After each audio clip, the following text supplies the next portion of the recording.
Hello aspirants. Great eastern institute of maritime studies Lonavala का form निकल गया है for February 2027 batch. Last date 30 सितंबर। इस वीडियो में हम लोग जानेंगे कि फॉर्म कैसे भरे। तो इस फॉर्म की लिंक मैंने डिस्क्रिप्शन में डाल दी है। क्लिक करें और आराम से भरें, बिल्कुल भी मिस्टेक नहीं करना है, नहीं तो फॉर्म रिजेक्ट हो जाएगा और आपका फॉर्म का पैसा जो है वो वेस्ट चला जाएगा। ठीक है, तो चलिए स्टार्ट करते हैं।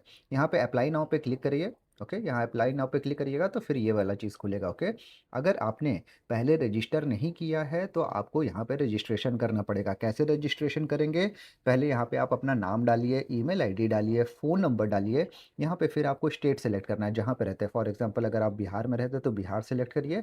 बिहार सेलेक्ट करने के बाद में यहाँ पे आपके लिए सिटी का ऑप्शन आएगा। ठीक है, तो आपको जो सिटी में आप रहते हैं वो सिटी सेलेक्ट करना पड़ेगा। फॉर एग्जांपल अगर आप पटना में रहते हैं, बांका में रहते हैं तो बांका सेलेक्ट कर लीजिए। फिर प्रोग्राम, कौन सा प्रोग्राम में आप इनरोल करना चाहते हैं, डीएनएस जीएमई, तो ऑफकोर्स डीएनएस के लिए आप फॉर्म भर रहे हैं, डीएनएस। फिर इंक्वायरी कैसा है, ठीक है, आप खुद भर रहे हैं। ओके, तो आप सेल्फ लिखिए, यहाँ पे ये वाली कैप्चा लिखिए, आई एग्री करिए और फिर रजिस्टर कर दीजिए। ठीक है, रजिस्टर करने के बाद में फिर आपको लॉगिन करने का ऑप्शन आएगा और फिर डैशबोर्ड खुलेगा। तो चलिए हम लोग फटाफट रजिस्टर करके आगे बढ़ते हैं। सो यहाँ पे फिर आप डैशबोर्ड में आ जाएंगे। डैशबोर्ड में आने के बाद में आपको नीचे जाना है और यहाँ पे ये वाला ऑप्शन आएगा, आप देखिए। ठीक है, यहाँ पे आपको स्टार्ट एप्लीकेशन या फिर कंटिन्यू एप्लीकेशन पे क्लिक करना है। Okay, GEIMS pre application form. तो यहाँ पे आप देख सकते हैं कि सारा इन्फॉर्मेशन है। बिल्कुल भी आपको मिस्टेक नहीं करना है, ध्यान दे के स्टेप बाय स्टेप भरना है। अपने मार्कशीट, आधार कार्ड वगैरह अपने साथ में रखिए भरने के लिए। ओके, तो एकेडमिक क्वालिफिकेशन अगर आपको नहीं पता है तो वापस से यहाँ पे क्लिक करिए। ये एकेडमिक क्वालिफिकेशन है। क्वालिफिकेशन की मैंने सेपरेट वीडियो बनाई है ताकि इस फॉर्म फिलिंग में आपका समय जो है वो बर्बाद ना हो। ओके, आप एलिजिबिलिटी चेक करिए और फिर आराम से भरिए। ओके, चलिए आगे बढ़ते हैं। तो यहाँ पे क्या है कि प्रोग्राम डिटेल्स, प्रोग्राम चॉइस में आपको डिप्लोमा इन नॉटिकल साइंस लिखना है। Okay, diploma in nautical science लिखना है। फिर उसके बाद में आपको यहाँ पे सेलेक्ट करना है अपना टाइटल, आपका नाम सेलेक्ट करना है, फर्स्ट नेम और लास्ट नेम सेलेक्ट करना है। इसके बाद में आप अपना ईमेल आईडी डालेंगे, मोबाइल नंबर डालेंगे। बाद में आप जेंडर सेलेक्ट करिए, जेंडर अगर आप मेल है तो मेल सेलेक्ट करिए। अपना डेट ऑफ बर्थ यहाँ पे डालिए। तो ओके, फॉर एग्जांपल अगर आप 2025 जुलाई बॉर्न है तो आपका एज जो है वो ऑटोमेटिकली कैलकुलेट होके आ जाएगा। उसके बाद में आप प्लेस ऑफ बर्थ डालिए, जहाँ पे आपका प्लेस ऑफ बर्थ है। ब्लड ग्रुप डालिए, blood group A positive for example. Marital status डालिए, सिंगल रहना जरूरी है, मैरिड लोग अलाउड नहीं है फॉर्म भरने के लिए। रिलीजन डालिए, जो भी रिलीजन है आपका। फॉर एग्जांपल अगर आप हिंदू है तो हिंदू लिखिए। मदर टंग में लिखिए, मदर टंग जो भी आपका मदर टंग है। नेशनैलिटी लिखना पड़ेगा आपको यहाँ पे इंडियन। जैसे ही नेशनैलिटी क्लिक करते हैं तब यहाँ पे कैटेगरी का ऑप्शन आ जाएगा, तो फिर कैटेगरी में आप लिखिए, अगर जनरल है तो जनरल, ओबीसी है तो ओबीसी लिखिए। ओके, उसके बाद में आपको आधार नंबर डालना है। पैन कार्ड कंपलसरी नहीं है यहाँ पे, तो आप इसको स्किप कर सकते हैं। इसके बाद में यहाँ पे आप अपना हाइट डालिए। फॉर एग्जांपल आपका हाइट 165 है तो 165, आपकी वेट अगर है जो भी वो यहाँ पे आप डालिए। ओके, उसके बाद में पासपोर्ट डिटेल डालना है, पासपोर्ट कंपलसरी। ओके, अगर आपके पास में है तो यस लिखिए और फिर आपको सारा डिटेल डालने का ऑप्शन आएगा। अगर नहीं है तो नो लिखिए और उसके बाद में कोई ऑप्शन नहीं आएगा, आराम से नेक्स्ट कर सकते हैं। और अगर आपने अप्लाई किया है, अभी तक नहीं डिलीवरी हुआ है, तो अप्लाइड में भी क्लिक कर सकते हैं और नेक्स्ट कर सकते हैं। ठीक है, तो यस, आप बिना पासपोर्ट के फॉर्म अप्लाई नहीं कर सकते हैं ग्रेट ईस्टर्न का, क्योंकि जब आप यहाँ पासपोर्ट डिटेल में जाएंगे और सेलेक्ट करेंगे कि यस, तो आपको भरने का ऑप्शन आएगा पासपोर्ट डिटेल। अगर आप सेलेक्ट करेंगे अप्लाइड तो भी आपको यहाँ पे आएगा नेक्स्ट करने का ऑप्शन। लेकिन अगर आप यहाँ पे नो सेलेक्ट करते हैं पासपोर्ट और फिर आप नेक्स्ट करते हैं तो देखिए एरर आ जाएगा, passport is a mandatory document, if you do not have a passport at the time of application you are requested to apply for passport before applying. ठीक है, तो चलिए फटाफट ये वाला चीज़ भरते हैं और करते हैं हम लोग next. Okay, so next page में आने के बाद में यहाँ पे अपने पेरेंट्स डिटेल्स भरने हैं आपको। ठीक है, तो पेरेंट्स डिटेल में क्या क्या डिटेल भरेंगे आप? यहाँ पे आप फादर का टाइटल सेलेक्ट करिए और यहाँ पे फादर का नेम सेलेक्ट करना है आपको, नेम डालना है, मोबाइल नंबर डालना है, ईमेल एड्रेस डालना है और फादर का ऑक्यूपेशन डालना है। ठीक है, जो भी है बिजनेस सर्विस है वो डालिए। फिर फादर की इनकम डालने की ऑप्शन आएगी, आप इनकम डालना है यहाँ पे। ओके, इसके बाद में मदर का डिटेल डालना है, मदर की डिटेल डालिए। यहाँ पे मदर का mobile number, name, cum mobile number, email ID compulsory नहीं है, लेकिन नेम तो डालना ही पड़ेगा। इसके बाद में गार्जियन का डिटेल डालिए। ये वाला सेक्शन कंपलसरी नहीं है, अगर आपको नहीं पता है इसके बारे में तो आप छोड़ सकते हैं, अगर पता है तो इसको आप फिल करके यहाँ पे फटाफट आप कर दीजिए नेक्स्ट। ठीक है, तो नेक्स्ट करने के बाद में हम लोग आ जाएंगे एड्रेस डिटेल्स पे, जहाँ पे आपको अपना एड्रेस लिखना है। ठीक है, कंट्री सेलेक्ट करना है, झारखंड, रांची, जहाँ पे आप रहते हैं वो सिलेक्ट करिए, फिर आप यहाँ पे पूरा कंप्लीट एड्रेस लिखिए। ठीक है, कंप्लीट एड्रेस वगैरह लिखना है आपको।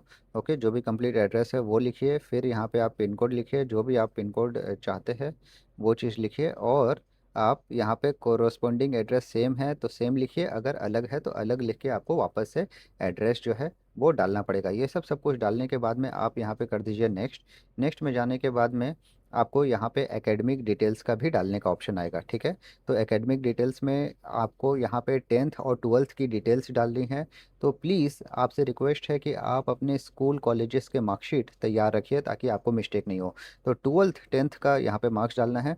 यहाँ क्लास 10th स्कूल जो आपने क्लास 10th पढ़ा, मान लीजिए सीबीएसई से पढ़ा, ईयर आपने कौन से ईयर में पास किया, मान लीजिए आपने 2024 में 10th पास किया, ये 10th की बात कर रहा हूँ मैं। ओके, फिर आप पास हो गए, इंग्लिश में मान लीजिए आपका 66% आया और एग्रीगेट भी 66% आया, लिख दिया। अब 12th की बात करें तो 12th किया आपने उसके बाद में, तो 12th में आपको यहाँ पे आपने कौन से स्कूल से पास किया, कौन से बोर्ड से पास किया, लेट से सीबीएसई से, देख रहे हैं यहाँ पे आपको सेलेक्ट करना है।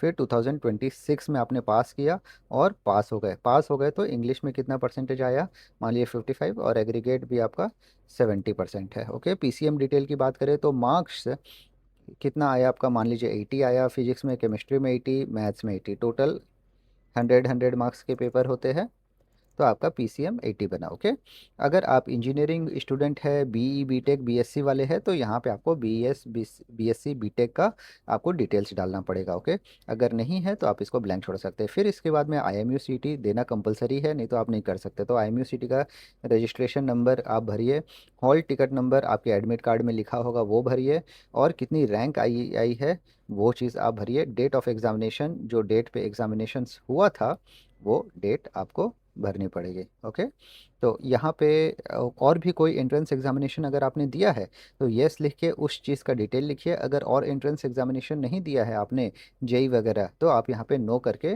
सिंपल सा नेक्स्ट पे जा सकते हैं।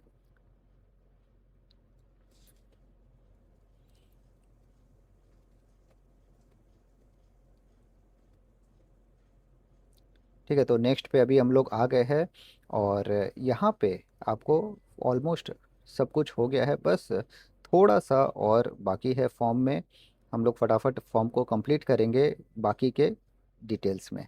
तो एक्सपेंस आप कैसे भरेंगे, सेल्फ लेंगे, लोन लेंगे, तो इसका डिटेल लिखना है। मान लीजिए आप लोन लेते हैं, ठीक है, और कैसे पता चला आपको ग्रेट ईस्टर्न के बारे में, ग्रेट ईस्टर्न की वेबसाइट से पता चला। अगर कोई रेफरेंस है आपका, तो जो लोग पूछते हैं ना सर रेफरेंस कैसे काम करता है, ये देख लीजिए। अगर रेफरेंस है तो आप यहाँ पे रेफरेंस लिख सकते हैं, अगर नहीं है तो इसको ब्लैंक छोड़ के आप यहाँ पे नेक्स्ट कर दें। ठीक है, और ध्यान दें कि रेफरेंस का जो फ़ोन नंबर वगैरह देंगे उनके पास में कॉल जाएगा, और जिनका भी रेफरेंस देते हैं आई वुड सजेस्ट कि उनको आप बोलिए कि ग्रेट ईस्टर्न में आप ईमेल कॉल करके बताइए कि ये हमारा लड़का है, मर्चेंट नेवी ज्वाइन करना चाहता है, ये हमारा बेटा है, प्लीज़ इसको एडमिशन ले। इस तरीके से आपको एक ईमेल करना पड़ेगा। इस तरीके का प्रोसेस करने के बाद में जो रेफरेंस है वो अच्छा काम करता है। ठीक है, तो अब हम लोग लास्ट स्टेप पे आ गए हैं, एप्लीकेशन फॉर्म का खुल रहा है। ओके, तो यहाँ पे आपको अपलोड करने हैं अपने डॉक्यूमेंट्स, आप फटाफट इसको अपलोड कर दीजिए। अपलोड करने के बाद में आपको कर देना है नेक्स्ट। तो अभी हमने डॉक्यूमेंट्स जो है वो सारे अपलोड कर दिए हैं। मेक श्योर कि आप जो डॉक्यूमेंट्स अपलोड कर रहे हैं वो करेक्टली डॉक्यूमेंट्स अपलोड कर रहे हैं, ताकि कोई भी वेरिफिकेशन में दिक्कत नहीं हो और आपका फॉर्म जो है वो रिजेक्ट नहीं हो। ठीक है, तो यहाँ पे नेक्स्ट पेज पे आने के बाद में आपको डिक्लेरेशन में आई एग्री करना है। ठीक है, डिक्लेरेशन में आई एग्री करने के बाद में आप सबमिट एंड पे एप्लीकेशन फ़ीस पे क्लिक कर दीजिए। ठीक है, सबमिट एंड पे एप्लीकेशन फ़ी में क्लिक करने के बाद में ये जो है आपको रीडायरेक्ट करेगा पेमेंट गेटवे पे, जहाँ पे आपको एप्लीकेशन फ़ीस जो है वो देनी है। ठीक है। आप सबमिट करने से पहले मेक श्योर आप एक बार वापस से चेक करें अपने सारे डिटेल्स। ऐसा ना हो कि आपने कुछ मिस्टेक कर दिया है, नहीं तो आपका फिर एप्लीकेशन फॉर्म जो है पैसा वो बर्बाद चला जाएगा, और फिर आपको दूसरे ईमेल आईडी दूसरे फ़ोन नंबर से लॉगिन करके वापस से एप्लीकेशन फॉर्म भरना पड़ेगा। तो इन सब चीज़ों का ध्यान रखिए सबमिट करने से पहले। 5 मिनट लेट ही सही, लेकिन करेक्ट फॉर्म भरना बहुत ज़रूरी है। ठीक है। तो अभी हम लोग जाएंगे पेमेंट गेटवे पे, जहाँ पे हम लोग पेमेंट कंप्लीट करके इस फॉर्म को कंप्लीट करेंगे प्रोसेस। ओके। अगर आप ग्रेट ईस्टर्न की तैयारी कर रहे हैं तो मैं बता दूं कि ऑनलाइन एग्जामिनेशंस का लास्ट ईयर का कट ऑफ 413 था। तो उसके हिसाब से इस साल का आपको एग्ज़ाम्स देना है। और दूसरा चीज़ ये है कि ग्रेट ईस्टर्न में इंटरनल कंपनीज भी आती है, जैसे ईस्टर्न पैसिफिक हो। तो अगर आपका अच्छा परफॉर्मेंस रहा, अच्छा मार्क्स रहा पीसीएम वगैरह, और अच्छा अगर आपका स्कोर रहा, तो आपको ईस्टर्न पैसिफिक जैसी कंपनी के लिए भी मौका मिल सकता है। It is not compulsory that he will come for the February batch, but आ सकती है। ठीक है। अगस्त बैच में आई थी, फरवरी बैच में भी नॉर्मली आती है। तो it is all depend upon your luck. तो हम लोग पेमेंट पेज पे आ गए हैं। पेमेंट पेज पे आने के बाद में यहाँ पे देख सकते हैं कि 750 जो है एप्लीकेशन फ़ीस है, कन्वीनियंस चार्जेस 60 रुपीज़ और टोटल 810। इसके अलावा आपका ट्रांजैक्शन चार्ज वगैरह मिला के टोटल 833 रुपीज़ है, जो आपको पे करना है अगर आप ग्रेट ईस्टर्न के लिए जा रहे हैं। ठीक है। सबमिट एंड पे एप्लीकेशन फ़ीस पे क्लिक करिए, अपने बैंक से पेमेंट करिए, और फिर तैयारी करिए ग्रेट ईस्टर्न का। All the best for your great eastern DNS sponsorship for the February batch. Take care and see you.